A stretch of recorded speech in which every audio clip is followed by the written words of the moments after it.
Okay, hi everybody. Today I'm going to talk about checking the oil on a Ultra 300 or a 310.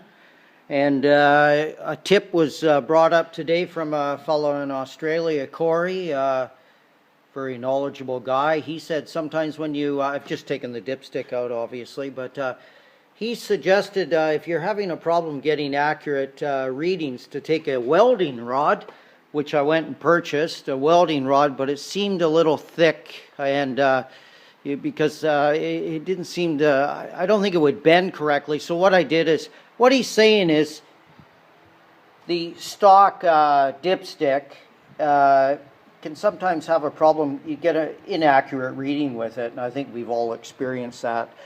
I check mine cold. I've never had any problems. Make sure the ski's level, of course, by putting a spirit level on the top of the motor, wherever it is.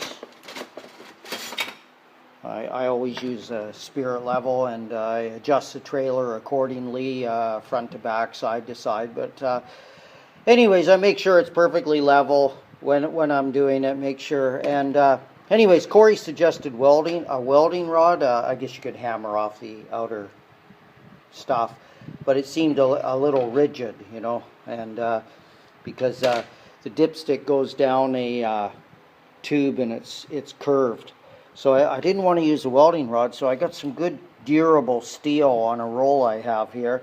And anyways, here's the dipstick, the stock one. What he said was hammer the end flat, and so I think what he's talking about is a wire feed rod.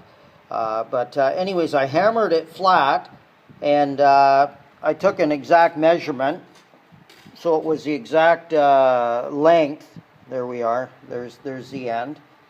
He suggests putting marks on it, but I didn't do that. I'll show you what I do is, there's what I made up, and it lines up perfectly. Even put a felt pen mark, and I have the exact length exactly. And then what I do is I put it in the ski. Like I say, I'm not having a problem with mine checking the oil because I do it cold. But if you are, you might want to try this trick. But I highly recommend make sure you use really high quality steel, because you wouldn't want this breaking off in there. And I'm just going to do it to show you. So anyways, you stick it down. You see how it looks. You see? It's very thin. And remember, this tube has a curve in it.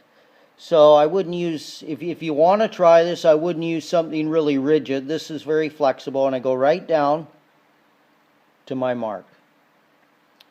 I'll let it sit, count to 5, pull it out slowly.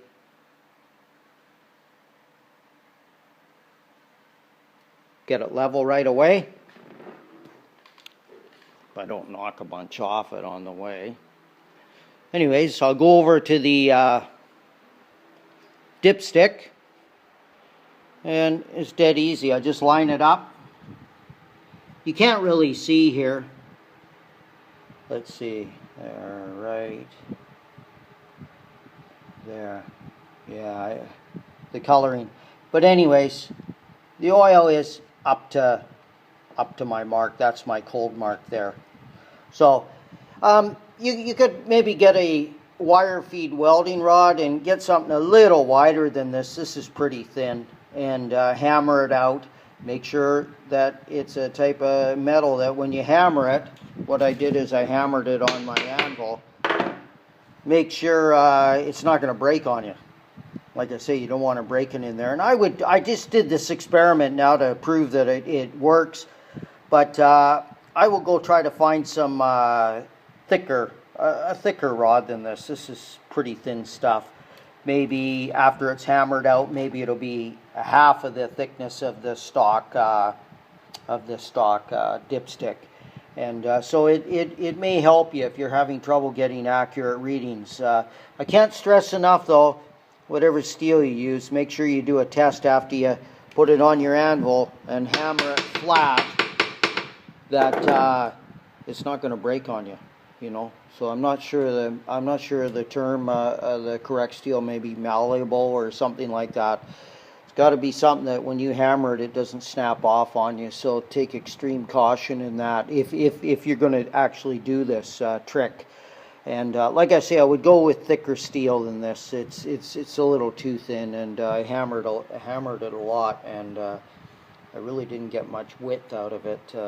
So, anyways, a tip from Corey in Australia, and hope that helps.